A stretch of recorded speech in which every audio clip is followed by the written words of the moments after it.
Ladies and gentlemen, our first Australian breed to parade today is the Australian Silky Terrier from the Toy Group. The Australian Silky Terrier is a small, compact, short-legged terrier type of dog. At first the breed was known as the Sydney Silky, as it was found primarily in the city of Sydney.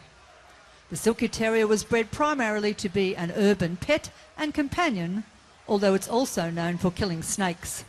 They are compact, with a temperament that is keen, alert and active. Their coat is highly susceptible to tangles and matting and requires daily brushing and combing.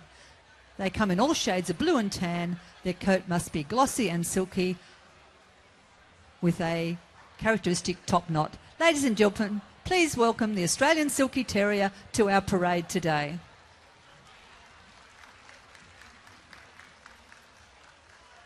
The second breed to parade is the Australian Terrier. It was developed in Australia from a mixture of rough-coated British breeds brought to Australia in the early 19th century. The ancestors were kept to eradicate mice and rats. They were officially recognised in 1950 and renamed the Australian Terrier, 1850, and renamed the Australian Terrier in 1892. They are sturdy, low-set dog, alert and active and sound. Their untrimmed, harsh coat with a definite ruff around the neck and their strong head give it a hard-bitten, rugged appearance.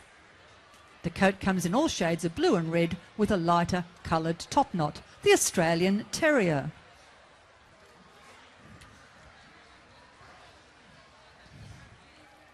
Which is from the Terrier group. Also from the Terrier group, we have the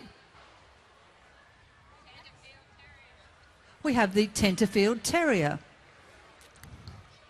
Their forebearers accompanied the first settlers on the boats to Australia as vermin killers. Some of these mini fox terriers were then extensively bred in the northern area of New South Wales, around Tenterfield as being one of those locations. The breed was recognised by the ANKC in 2002. They are basically a small white dog, bred for ratting, typically by hunters. Today they are strong and hardy, active and agile, and their smooth short coat make them an easy care family companion. Welcome, ladies and gentlemen, the Tenterfield Terrier. From the working dog group, ladies and gentlemen, we have the Australian Cattle Dog, developed in Australia to work cattle in the harsh Australian outback.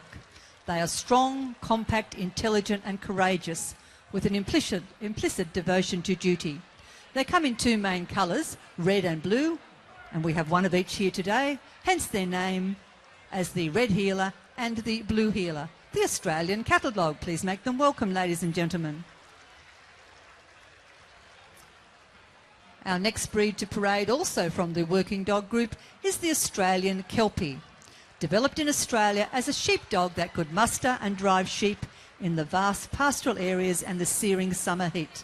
They are lithe, active dog with a fox-like expression and come in a variety of colours including red, black, chocolate, black and tan, red and tan, fawn and smoke blue. The Australian Kelpie.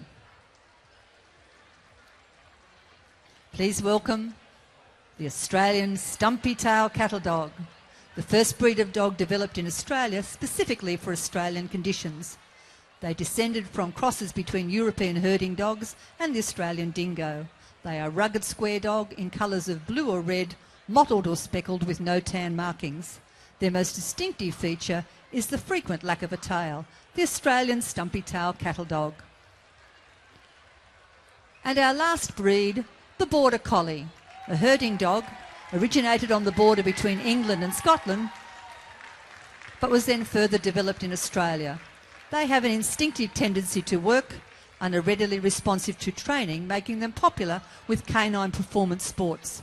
They have a smooth, graceful outline, and their tireless movement conveys the impression of the ability to move with great stealth.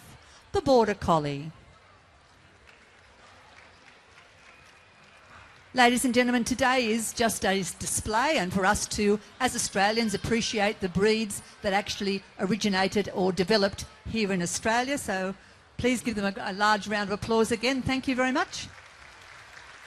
The only competition we did have today was part of the working dog group where we had the best Australian working dog.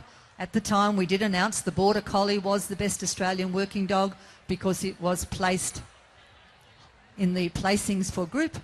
There is a trophy and an envelope from our sponsor Purina ProPlan, so I'd like to present that to the Border Collie.